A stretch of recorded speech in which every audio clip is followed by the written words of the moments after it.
इनकी वफाएं प्यारी, इनकी अदाएं प्यारी, इनकी सदाएं प्यारी, इनकी दुआएं प्यारी हैं। खुशी नसीब नहमदुहु व नुसल्ली अला रसूलिहिल करीम, अम्मा बाद।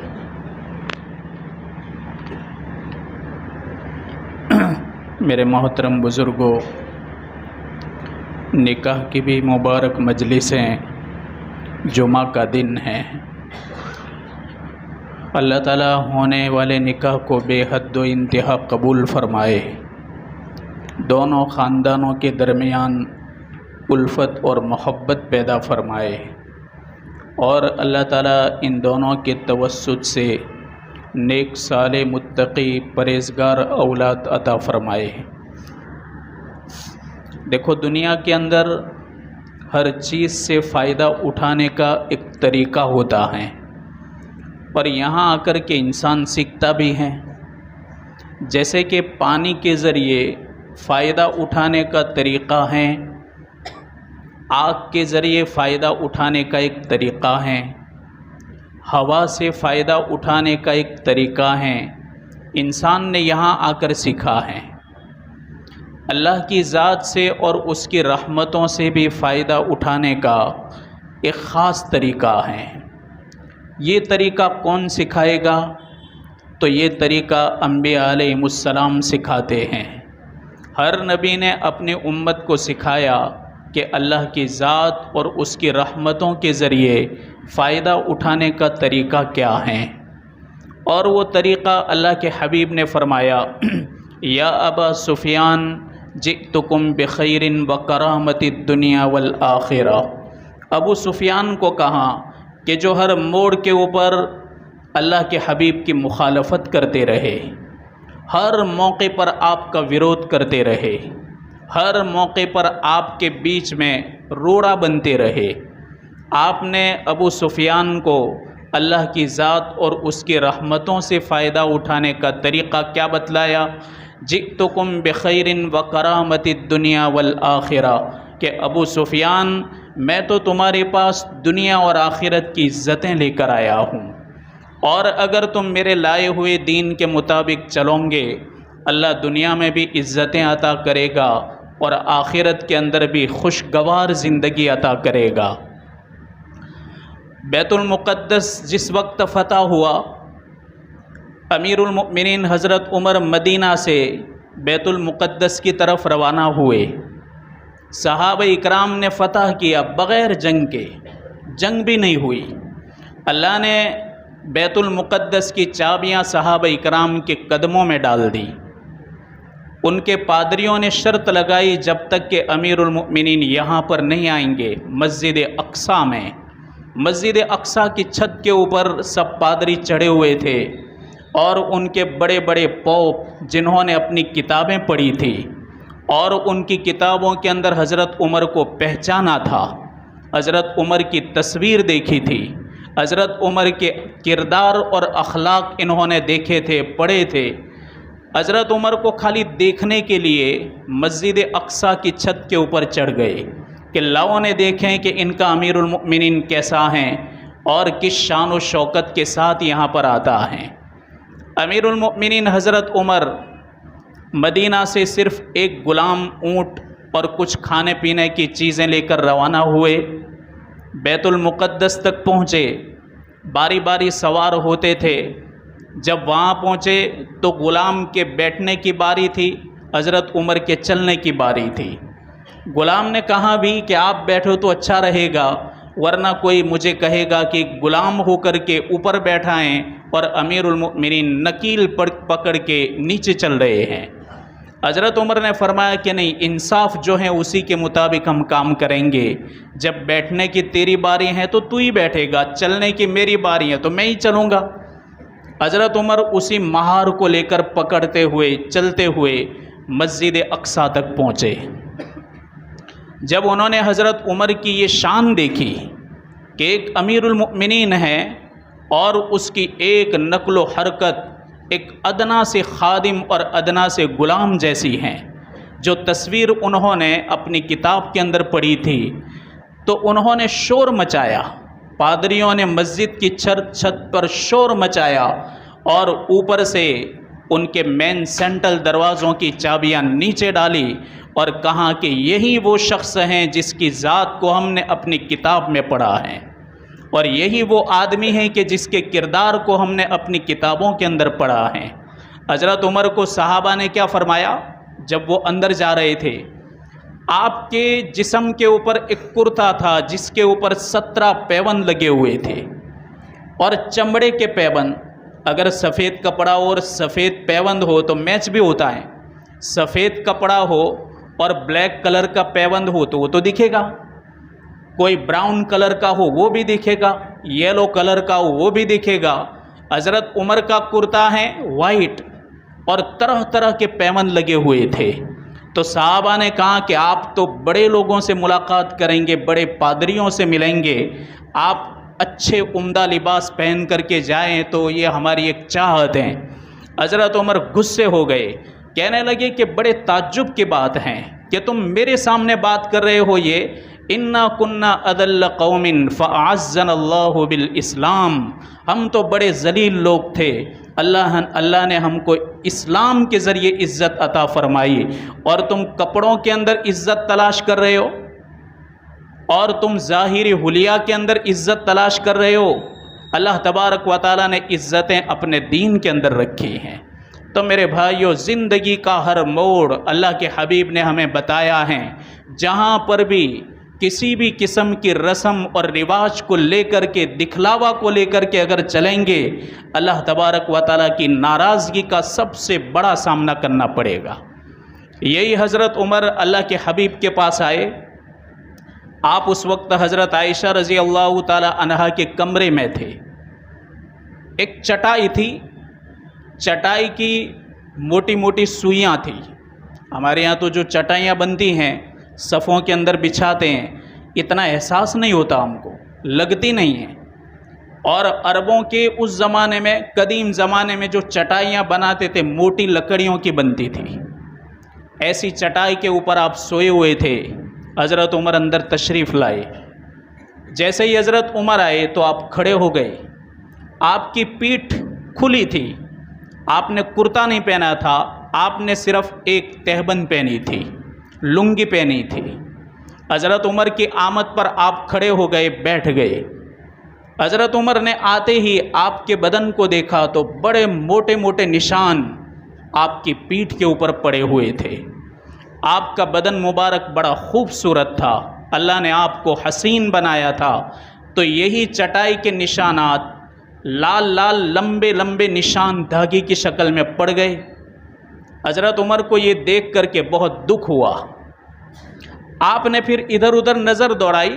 कमरे के अंदर थोड़े से जौ थे, जौ एक थैली के अंदर पड़े हुए थे, कोने में रखे हुए थे।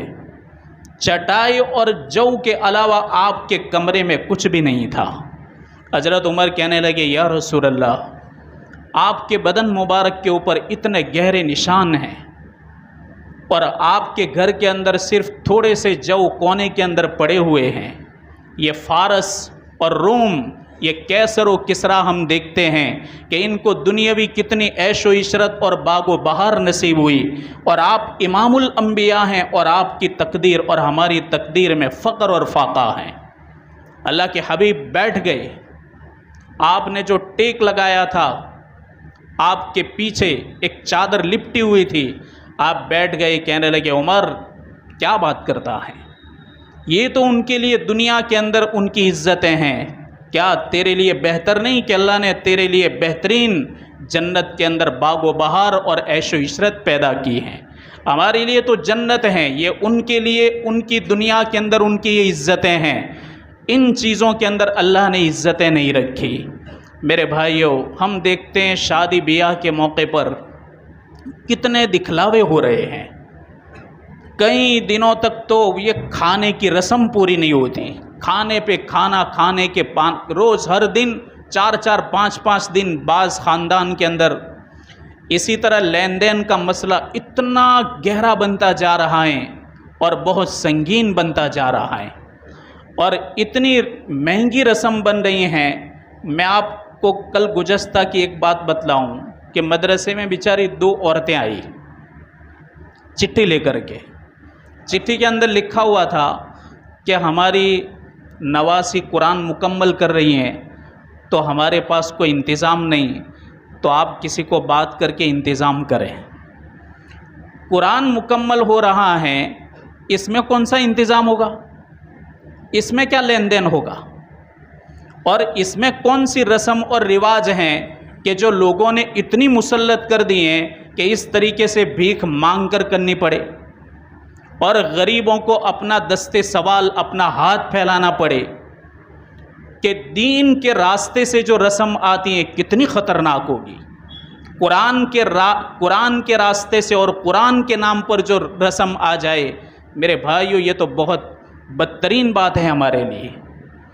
अब यही रस्में औरतों की होती हैं, औरतें यही रस्में जन्म देती हैं और हर दिन बढ़ती जाती हैं। एक ने अगर हरकत कर दी शादी के अंदर, तो दूसरा आदमी उसका देख करके उससे भी बढ़कर करने की कोशिश करेगा। अब एक ज़माने में क्या, अभी करीब ज़माने में कोई ऐसा रिवाज भी नहीं था कि कमरे के अंदर कोई डेकोरेशन करे और उसको बहुत ज़्यादा सजाए, और सजाए कैसे कि उसमें दोस्त और अहबाब भी इंटरेस्ट ले और इतना बड़ा दिखलावा करे।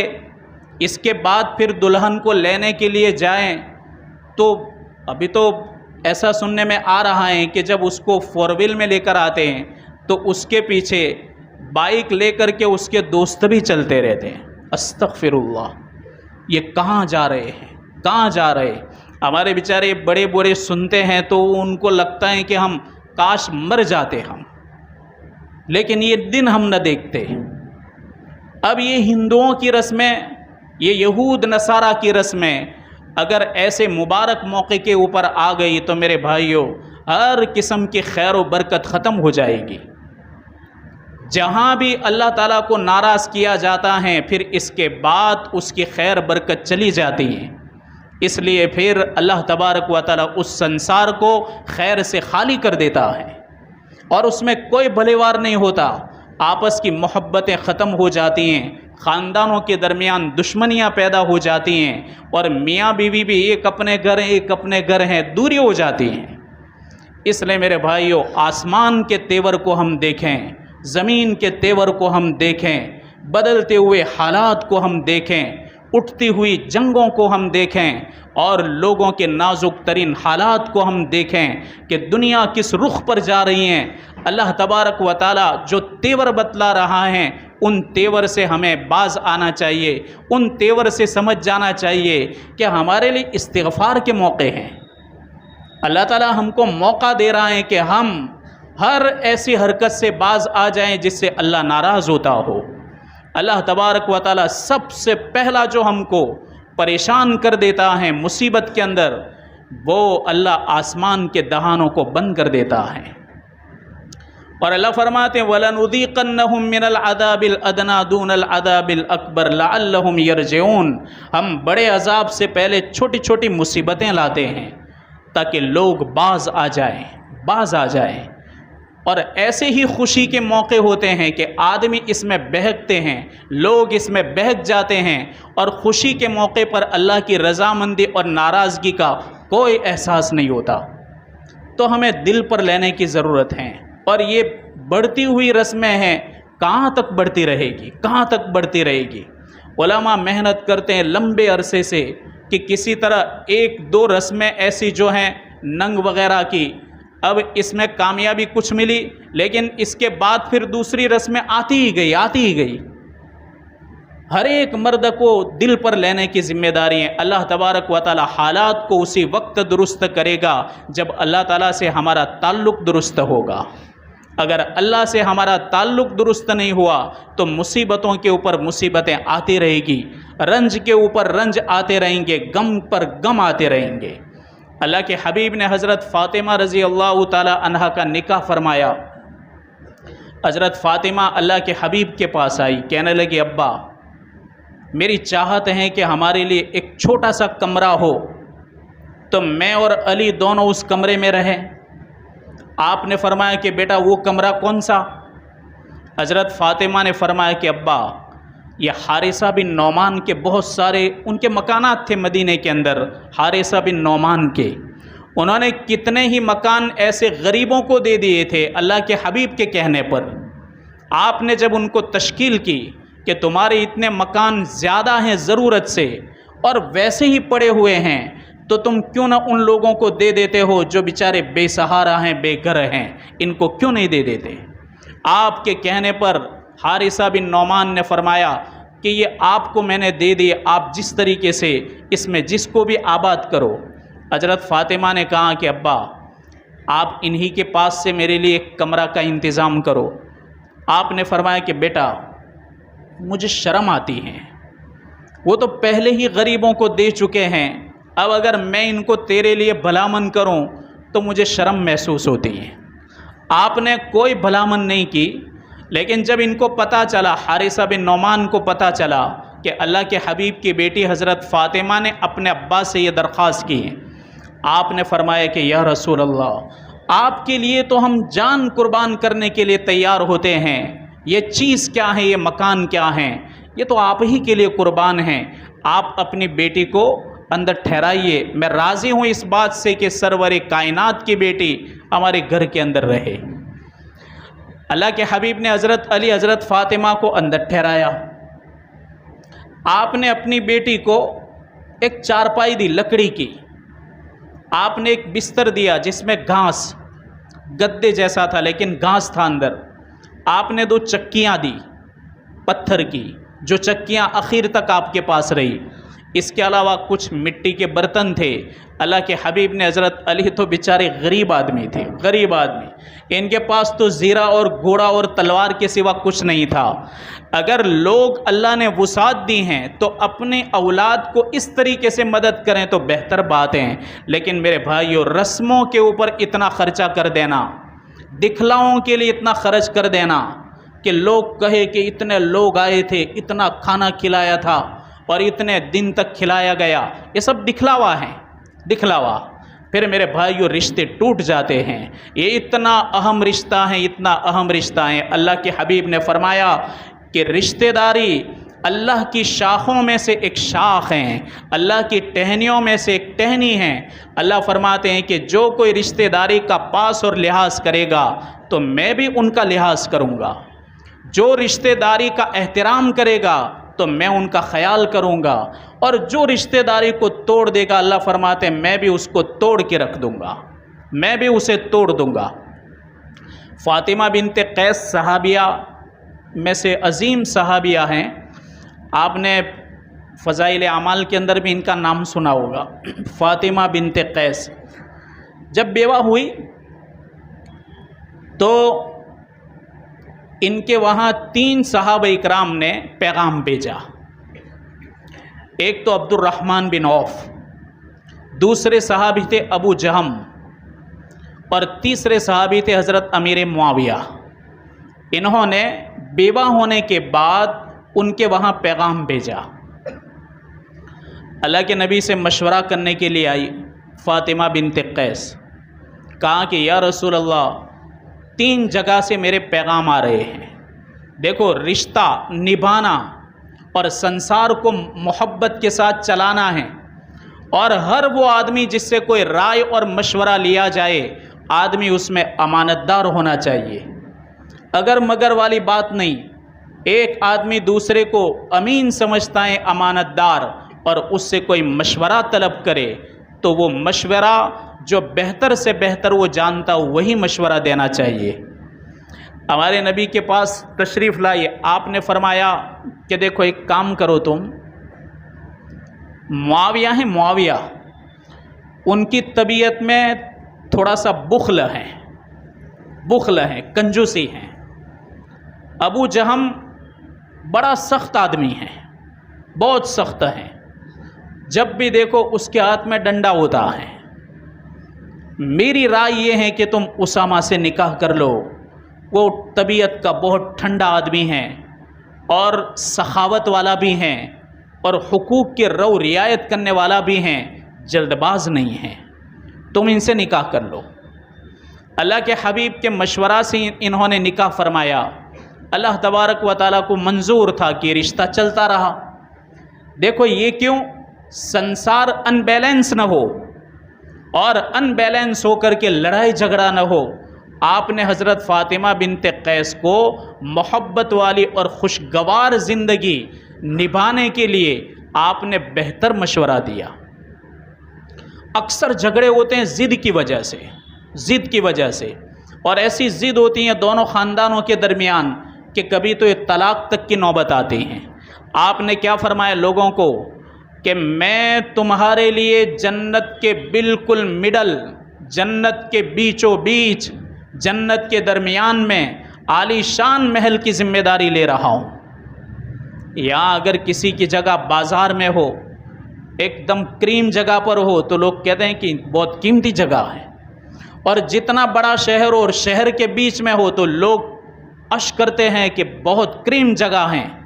आपने फरमाया कि जन्नत की जो हूर है, हूर, उसकी ओढ़नी, उसका दुपट्टा अल्लाह ने इतना कीमती बनाया कि दुनिया का साजो सामान बेच करके भी उसकी कीमत को नहीं चुका सकते।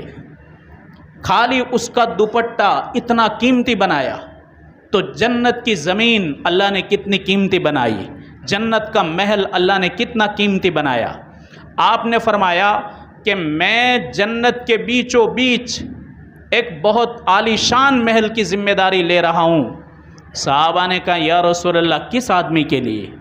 आपने फरमाया हर उस आदमी के लिए कि जो हक़ पर होने के बावजूद झगड़े को छोड़ दे, हक़ पर होने के बावजूद झगड़े को टाल दे, हक़ पर होने के बावजूद अपना हक़ जाता कर दे, लेकिन एक बार झगड़े को ख़त्म करे। हर उस आदमी के लिए मैं जन्नत के दरमियान में एक आलीशान महल की ज़िम्मेदारी ले रहा हूँ। क्यों? संसार चलाना है और झगड़ों को ख़त्म करना है। अल्लाह के हबीब ने ये बेहतरीन फजीलत फरमाई उस आदमी के लिए। बहुत से बेचारे ऐसे लोग होते हैं जो हक़ पर होते हैं और समझते हैं कि मैं हक़ पर हूँ, सामने वाला नाहक है, लेकिन फिर भी झगड़े को टाल देते हैं, बड़ा से बड़ा हक़ अपना छोड़ देते हैं और अपनी ज़िद को और अपनी अना को ख़त्म करते हैं, मिट्टी में मिला देते हैं। अल्लाह तबारक व तआला ऐसे लोगों की दिलों के अंदर अज़मत पैदा करता है, इज़्ज़त पैदा करता है, और जो ज़िद्दी होता है, अनाड़ी होता है, वो लोगों के दिलों से निकल जाता है, लोगों के दिलों से उनकी अज़मतें ख़त्म हो जाती हैं। जहाँ कहीं हम देखें कि ये ज़िद वाला मामला है, तो कम से कम हम इतना करें कि झगड़े को टालने के लिए हिकमत पर अमल करें। अल्लाह तबारक व तआला ऐसे ज़िंदगियों के अंदर बहार पैदा करेगा। बाकी हमारी जवान फूल जैसी बेटियां कुछ महीने होते हैं और एक जवानी की जो ज़िंदगी और खुशगवार ज़िंदगी, निकाह वाली ज़िंदगी जो अल्लाह ने अता फरमाई, इससे सुख और चैन उनका ख़त्म हो जाता है। बहुत से घरों के अंदर हमने देखा, आप में से कितने बेचारे ऐसे मेहनत करने वाले लोग हैं, रातों में मसले को हल करने वाले, रातों में एक बार नहीं अनेक बार जाने वाले लोग हैं और मसाइल के अंदर वो हिस्सा लेते हैं और किसी भी तरीके से मामलों को हल करते हैं। इनको मालूम है कि लड़ाई झगड़े में अक्सर ऐसी बातें सुनने मिलती हैं जिसको अपने जावे तो सुनने का जी न लगे। छोटे छोटे बच्चों जैसी बातें होती हैं। इनका खाली 20 मिनट का काम होता है लड़ने का, बस 20 मिनट का, और ये 20 मिनट इतनी महंगी पड़ती हैं, 10 मिनट इतनी महंगी पड़ती हैं। 2 बोल होते हैं, 2 बोल, लड़की ने बोले या लड़के ने बोल दिए, और वो 2 बोल इतने महंगे पड़ जाते हैं, तो वो 2 बोल की वजह से साल 2-2 साल तक झगड़े चलते रहते हैं। और औरतों के दिमाग में पता नहीं कौन सा भूसा अंदर चढ़ जाता है कि वो वही अल्फाज को लेकर बैठी रहती हैं और ज़िद्दी बनकर बैठी रहती हैं, यहाँ तक कि ये जवान बच्चों और बच्चियों की उम्रें ज़ाय हो जाती हैं। ये मुआशरे के अंदर बिगाड़ है मेरे भाइयों। खाली नमाज़ पढ़ना दीन नहीं है, नमाज़ पढ़ना खाली दीन नहीं। हमने इस्लाम को और दीन को सिर्फ 5 वक्त की नमाज़ों के अंदर कैद कर दिया है। हमने इस्लाम को खाली मस्जिद की 4 दीवारी के अंदर कैद कर दिया और हमने सिर्फ रोज़ों के अंदर इस्लाम को समझ लिया, ज़कात के अंदर इस्लाम को समझ लिया। इसलिए कि पहले से यही बातें मस्जिदों में और हर जगह हम सुनते आए हैं। जितनी बातें हमने नमाज़ों की, रोज़ों की, इबादतों की सुनी, हमें लगा कि यही एक है दीन कि जो अल्लाह का हबीब लेकर आया है। लेकिन यही मुआशरत की बातें, यही मामलात की बातें बार बार अगर हमारे जहनों के अंदर आएगी, हमें पता चलेगा कि ये सारा मिला करके दीन है। अल्लाह के हबीब ने तमाम दीन की शाखों को उम्मत के सामने ज़ाहिर फरमाया है।